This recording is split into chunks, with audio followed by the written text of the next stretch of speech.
Yeah, welcome everyone. Before we get started here in the next little bit, if you feel comfortable letting us know where you're joining from, please feel free to put that in the chat box. I live in Calgary, Alberta, but I'm currently on this call in Kansas City, Missouri. So that is where I'm joining from today. And Jess is in the Denver area. I also want to mention this meeting is being recorded. We had several people register who are unable to make it, and everyone will be able to receive the recorded copy for kind of going back to afterwards. So if you're okay with that, that would be, I think, a helpful thing for others.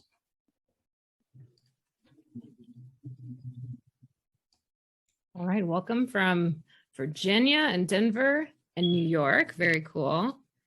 Kara, congrats again on the promotion. I saw that on LinkedIn. That's super exciting. Thank you. Yeah. I'll have to catch up and you'll have to fill me in more on what's going on with you and the work that you're doing. Yeah, definitely. Cool. All right, Jess, should we go ahead and get started then, you think, or do you want to wait? Let me check. I know there's a couple of people who let me know they can't make it. Yes, we will. We'll go ahead and get started. And then if other people join, Parker, are you able to monitor the waiting room? Yep, certainly. Cool. Okay. All right, perfect. Well, again, my name is Parker Johnson. I use he, him pronouns, and I'm super excited to welcome you to Derailed by Resistance, How to Get Your Change Initiative Back on Track, offered by Apogy today. In addition to letting us know where you're joining from, if you feel comfortable putting your pronouns in your name, that will ensure that we can honor and affirm everyone's identity here today when we get into the Q&A portion especially. You can do that in the participants tab, by the way. Just fish around in that area and you'll find that you can click more by your name and edit that information. I'm a consultant with Cottonwood Creative and I'm supporting Apogy's workshop today from Kansas City, Missouri. All right, to get us started here, since today is the first day of fall, we thought that we'd start with a quick check-in. Fall is a time of transition. It's a time of harvest and Thanksgiving. And we want to know, how will you align with the energy of autumn? So let me launch this poll for you. And we'll just leave this up for about a minute, let folks read these answers and chime in however you feel at the moment.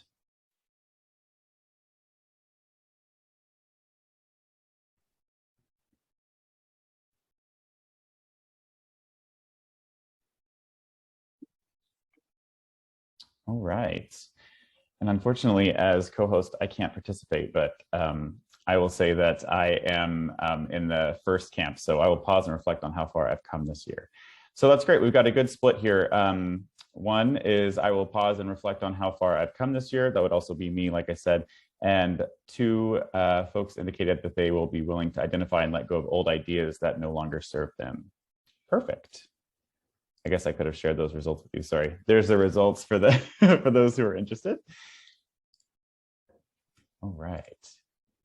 And thanks for participating in that poll. I think it's a great way to have an icebreaker before we get started. Without further delay, I'd like to introduce our presenter this morning or afternoon, depending on where you're at, Jess Crow. Jess is the owner and founder of Apogy, a change management training, coaching, and consulting firm founded on the premise that employee well-being is key to delivering business results.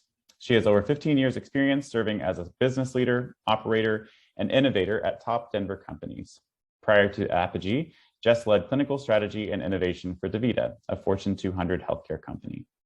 Today, Jess will discuss the root causes and impacts of resistance and present methods change leaders like yourselves can use to analyze and address the issues so your change projects can get back on track.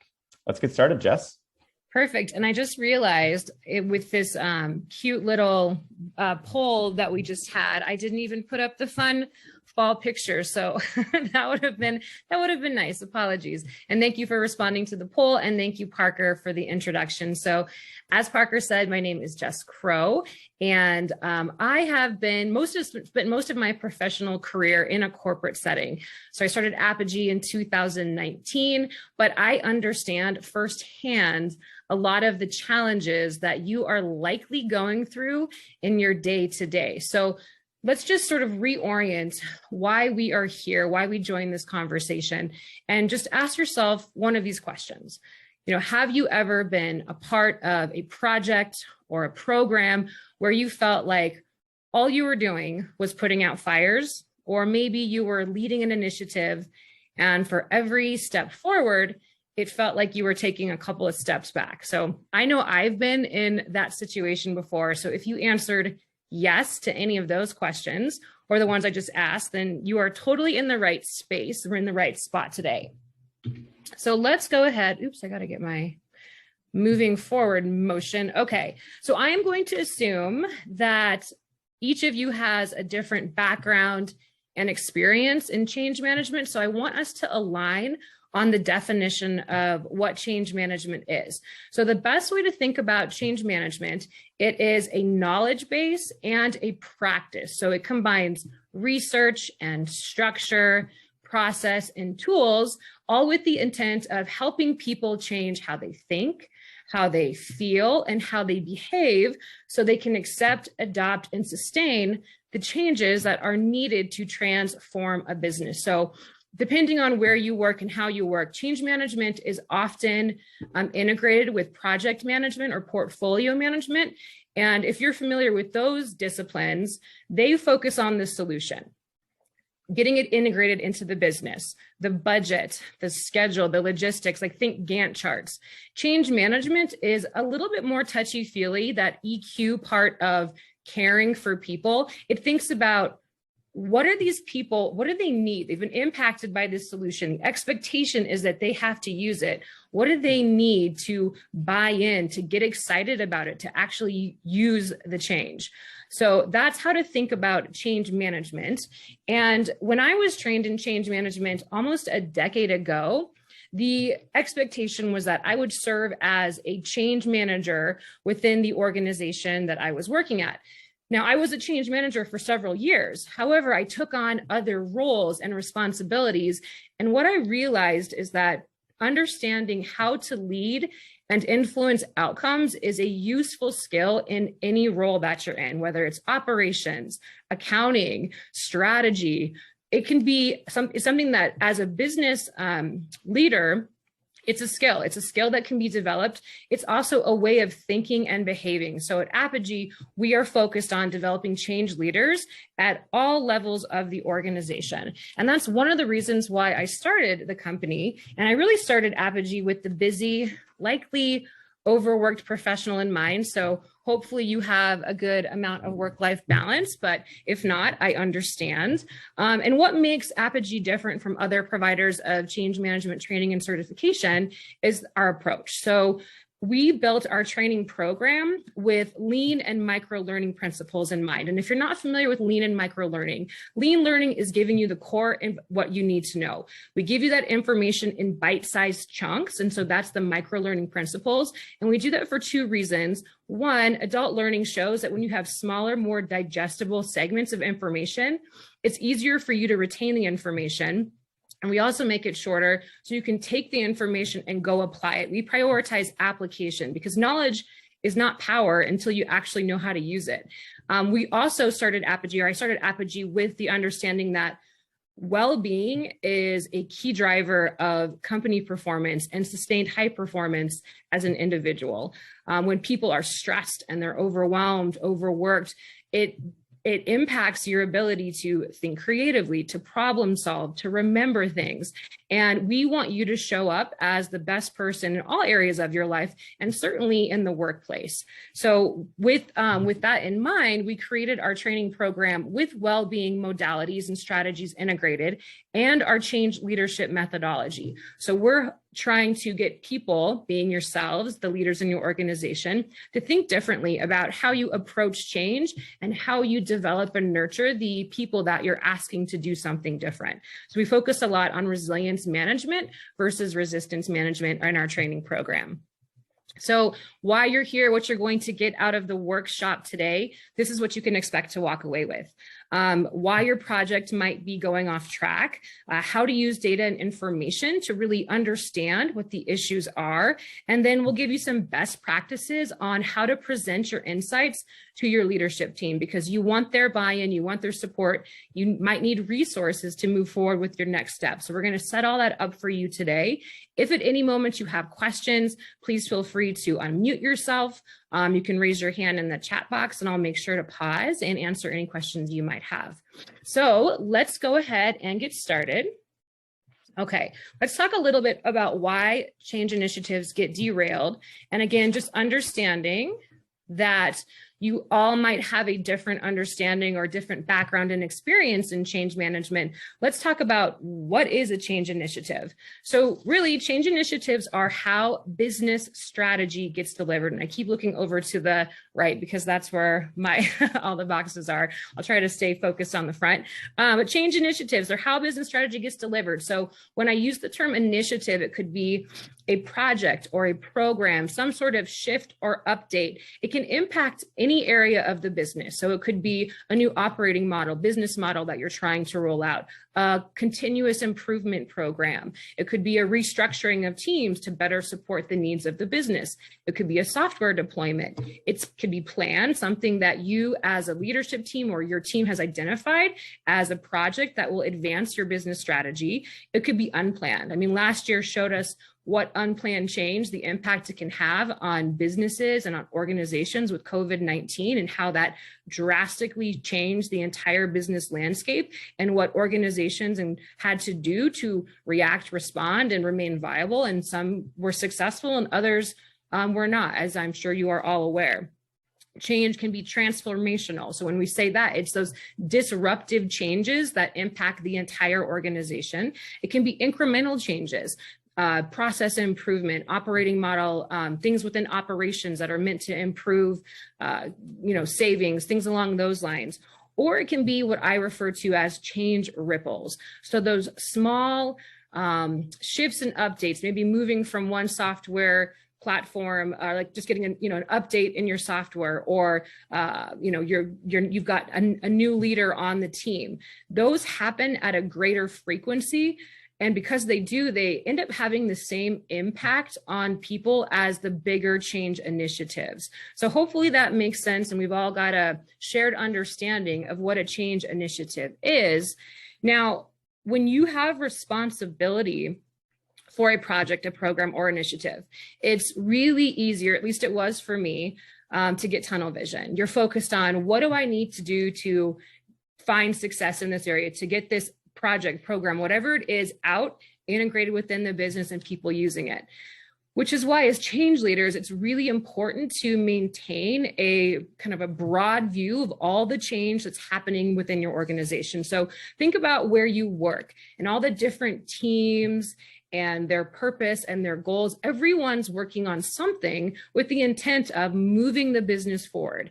And so when we need to take a step back, and when you think about your change, it's one of many things that is happening at any given time. So you're among individuals and teams all moving forward with the same intent. You want your change to be successful. You want people to adopt, embrace, and use your solution. And that is what makes change so very hard in the workplace. And that's any industry. It's just difficult to move things forward because there's so many things happening at any given time. Now, that being said, let's take a step back. So as a change leader, you've got your change. Let's say, you've got a project, you're the lead on a telemedicine project. Your job as a change leader is to look up and downstream and think about all of the impacts your specific initiative can have on the business, organization, teams, etc. So from a business perspective, what impact could your initiative have on the financial outlook, from a risk and compliance perspective? Is there an impact that this project has on the culture and values of the provider of the organization that you work for? How does this work impact other teams and the projects that they are working on? Do you have the resources in place to support the initiative that you are responsible for delivering to the business? And then who is going to be required to use this solution? Is it, like in this example, is it your clinical team, the physicians and clinicians? Is it the administrative team, clients, partners? So thinking about all of those questions, and that will help you plan for it'll help you plan how to roll out your solution and prevent some of those issues that tend to come up when we are implementing change. Now, there is a lot that can go wrong, as I'm sure you all know. And these are just a few examples of why change initiatives do go off track. So we've got this first category. There's too much change. There's too many things happening at once. It's difficult to absorb all of the changes. And that can lead to stress and overwhelm and burnout and people leaving. They just don't feel like they can be successful in that situation. Change collisions, on the other hand, are when we ignore that universe of change across the enterprise. We're not thinking about the interdependencies or the conflicts. And what can happen there is you're going to end up doing a lot of rework. Your project might stall or slow down, or it might start to cost more. So those are some of the symptoms that can happen when you've got a change collision, or you're just not doing change management. Now, change management is all about ensuring impacted stakeholders, they're aware of what's happening with the change, they're ready, which means they've got an emotional connection, they're bought in, and they're trained. So that is where they have the information, the knowledge and skills they need to be successful in the new environment. And at Apogy, we refer to that as ART. It's an acronym. So we see change management as both art and science. So ART is really, it's a guidepost for change leaders. It's how we deliver and ensure lasting change. And when we ignore that, when we don't apply change management best practice, that's when resistance can start to emerge. And let's take a look at resistance. So resistance can happen for these reasons. It can also happen for other reasons. And change management is how you prevent or mitigate unnecessary or just resistance that occurs when change happens. So employees, they'll resist change when they don't understand why the change is needed. They don't understand how it impacts their job, or maybe they don't have the support they need from their managers, or maybe they fear job loss. Oftentimes it's a personal reason, like, what does this change mean for me? And you might have heard the term WIFM, what's in it for me? People need to understand the benefits for changing in order for them to get that buy-in, find that emotional connection. Now, managers and executives, they'll resist change because they lacked awareness or involvement with what was happening. They feel a loss of control or power, right? They feel like the drivers of change, not necessarily wanting to be in that seat where they are impacted and asked to do something differently, and how that impacts the work that their team is doing. Or maybe they feel they've got an increase in responsibilities that is just not within their, it's their over capacity. So those are some of the reasons why people, employees, managers, and executives will resist change, in addition to not, the change isn't managed well from there's collisions, and there's also just too many things happening. So now I'm going to dive into that telemedicine example again. So let's say you work for a healthcare provider, and I think some of you do, and they want to leverage some innovative new technology.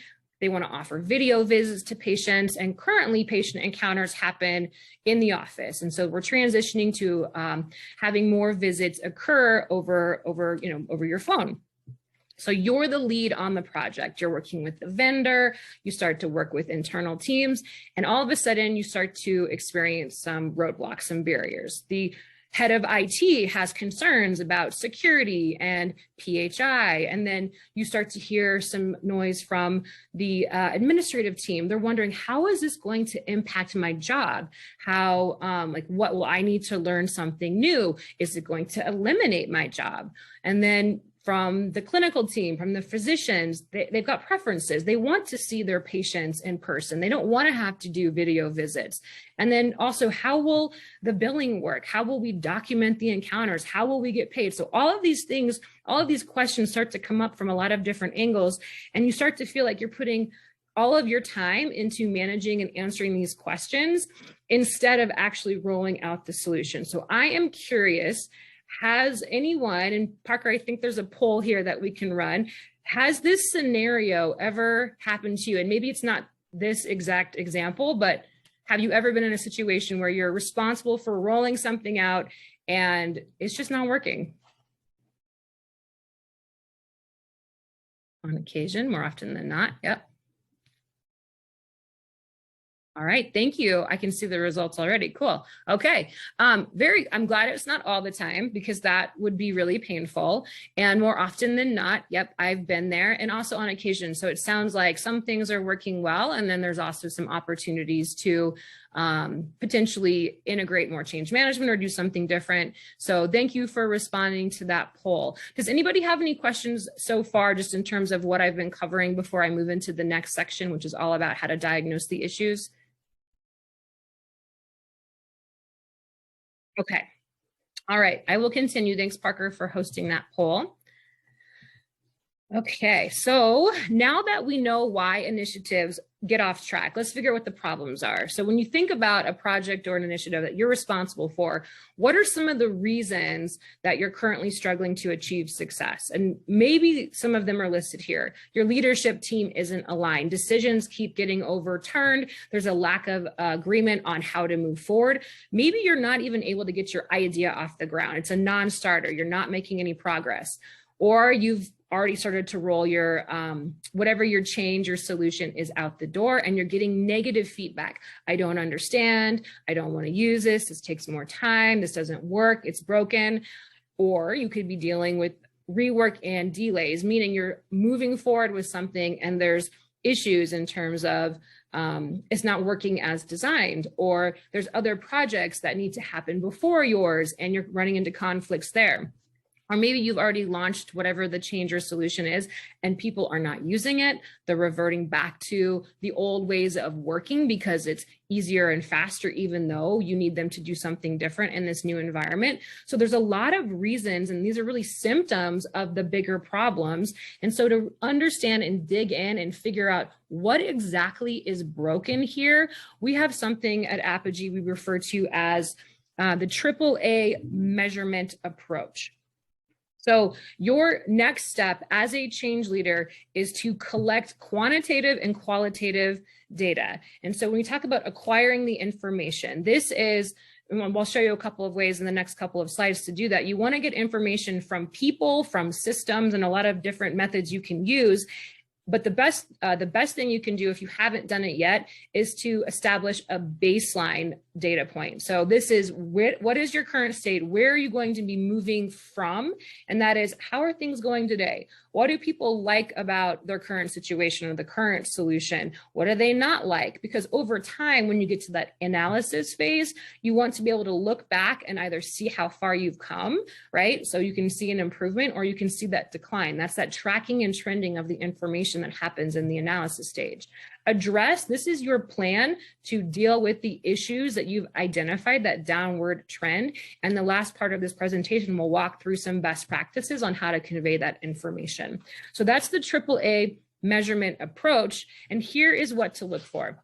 Now, the clients that I work with, I always advise, hey, start within your lane. What can you as a change leader do differently with the responsibility that you have? So it starts with, did you capture the change impacts accurately and plan sufficiently to help people get through the transition phase, right? Like, what do they need from an awareness, readiness, and training perspective? And did you implement those plans as you had designed them?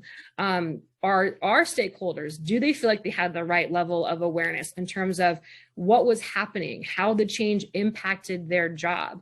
Were they excited about the change? Did they have leadership support? Was there an active sponsor within the organization that was working with you to roll this out and was visible and saying, hey, I advocate for this change. This is why we need this. Here's the vision. Here's the purpose. Were the impacted employees sufficiently trained? Did they have the right training to help them be successful? The knowledge, the skills, the tools? Was there alignment at the leadership level? Were the priorities set? Was your project prioritized in the appropriate way? So these are questions to ask yourself and the data to look for. And the way that you can collect that data and information is a bunch of different ways. And I strongly recommend using using different methods to collect information. It can be interviews, you can have focus groups, meetings, surveys, system data, and keep in mind, you want to collect quantitative and qualitative information. So it's that evidence, the data points, and then the sound bites that really tell the story, that explain the data that you've collected. So let's get into, actually I'll pause, any questions about what to look for or how to get information to diagnose the problems within your change initiative? Any comments? All right, we're rocking and rolling then. Okay, so now let's get into how to present this information. And these slides, these are meant to help you think through how to convey the health and status of your change initiative. You want to provide the information in a succinct and impactful way. Whether we like it or not, how you present the information can have a direct impact on your ability to get buy-in, to get alignment on your recommendations, and to get those resources on your next steps. It's super important. And these can potentially help you convey that information in the right way so you can do just that. So this first slide is an example. It's an executive summary, a snapshot of different data points that you could potentially collect while working through your change initiative. And the way that this is laid out, you've got like, what have you learned, right? Your summary of findings. Here's what I've learned through the analysis, the data collection that I've done, the fixes that you recommend. Now, what you see here, this is based on Apogy's change leadership methodology, how to measure and evaluate performance. And so if these acronyms or the language used doesn't make sense, that's okay. You can use whatever metrics and measurements make sense for you and your organization, but I'll walk through these at a high level. So we talked about Aware, Ready, Train, the acronym, the ART model for individual change. You can measure, were people aware of what was happening? Did they feel ready? Were they willing to change? Were they trained? And you can provide that score, that data point to your leadership team and your improvement plan to address whatever the issue might have been. We also talk about, so this change at the individual level. You can take a look at change at the organizational level, the impact your initiative is having.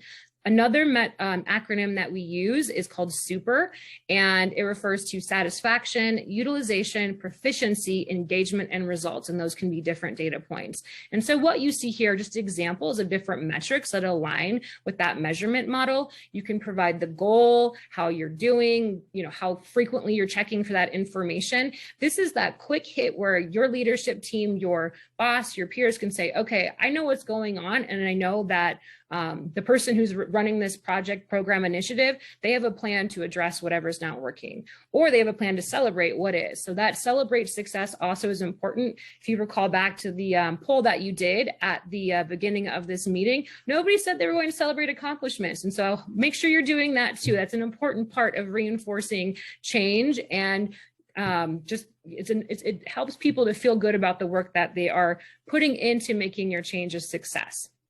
So this is one example. Then we have another slide. So this is about showing trends and insights. So if you took that baseline, you started with your baseline data, you kind of did a poll or talked to people, or however you collect data, you looked at system data.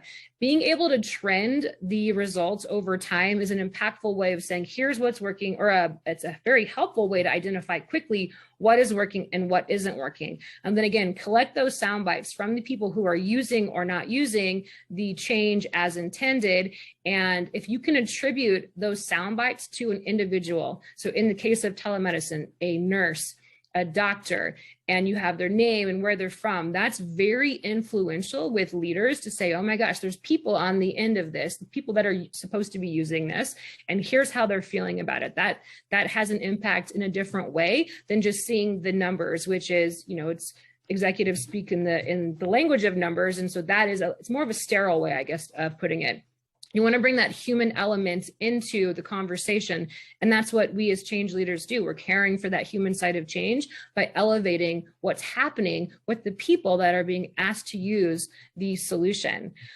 If you're planning to recommend solutions to your leadership team on how to fix whatever it is that is going on within your change initiative, I strongly recommend you provide multiple options for them to consider.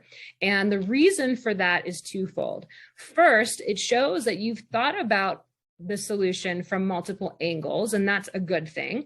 And then the other benefit, well, this is a twofold benefit here, you get to benefit from their knowledge base and their expertise, and it builds momentum for your change. When people have the opportunity to weigh in and collaborate and help design the solution, they're going to be more bought into whatever it is that you're doing and will likely go out of their way to help you make it a success or help you remove any barriers that might be impacting your ability to make progress on your change initiative. So if you can do that, instead of saying, here's what's wrong, here's how we're going to fix it, providing a few options gives people the opportunity to collaborate with you. And that's a good thing.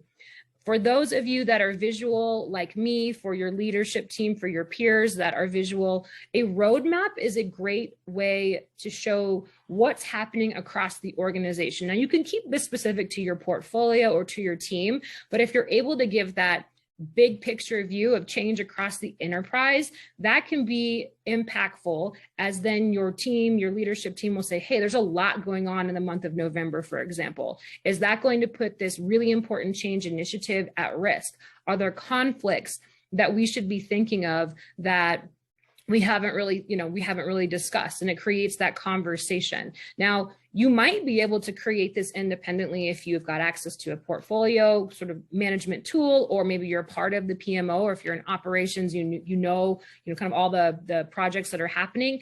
But if you don't, that's okay.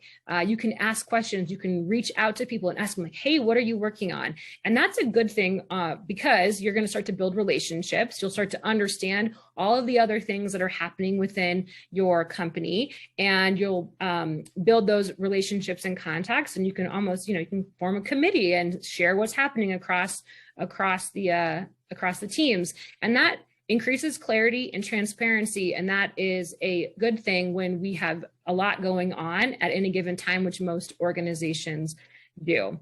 So those were just a few examples of ways to communicate information to your leadership team. And then that's really the kind of the nuts and bolts of this workshop, really just a taste of, okay, why do change initiatives go off track? How to diagnose what the issues are, and then what you can do to present that information to your leadership team. And so hopefully at this point, you have a better understanding of how change management can benefit you in that situation, how to get your projects and programs back on track, no matter what team or project you are on. And just to recap what we've talked about, change leaders, it starts with understanding what the issues are. You might have the symptoms, right? The resistance, the stalls and delays. What are the actual issues and where? Can you share that information with your team, your change team, project team, leadership team? Get their feedback on what you recommend happen in order for the project or initiative to get unstuck. And then don't forget to build and execute those plans. Instead of just moving forward, take the time to come up with the plan for improving whatever it is that isn't working, and then continuously measure and monitor, make sure things are going well. So that's the big picture. And if you thought today's content was helpful, if you'd like to develop your skills as a change leader, Apogy has a few different programs that you can benefit from. The first is a fully on-demand change leadership training and certification course. So you can complete that. You'll be certified as an Apogy certified change leader. You can do that plus coaching, strategy support and coaching with me. So I work with clients. I meet weekly for 7 weeks. We go through the training together and we apply the information to a project or a program or initiative that you are currently working on, or an idea that you want to get off the ground. That is my favorite, and it's fun, and it's very helpful to people who want to accelerate their skills and knowledge and mastery of change management. So that's a really good solution. And then if you're somebody who has a need for consulting or contract work, we also offer those services. If you'd like to get your team trained, do a group training or some sort of meeting facilitation, we offer that as well. And because you joined today, you can get 15% off any training packages. But that's the kind of how everything works. And we will, as Apogy, be hosting monthly workshops to provide information and value for the next several months into next year. So hopefully you got some great insights today, but I'll pause. Any questions? So we've got Kimberly and Alba still on. I know Kara had to drop. Any questions from either of you that we could answer as it relates to something that you're working on, or just anything that could be helpful today?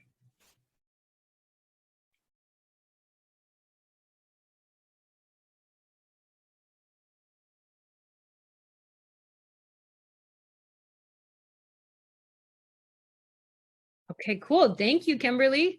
So it doesn't seem like we have any questions. Thank you for the kind words. If you have any needs, please do not hesitate to reach out to me. You can email me directly and just ask questions.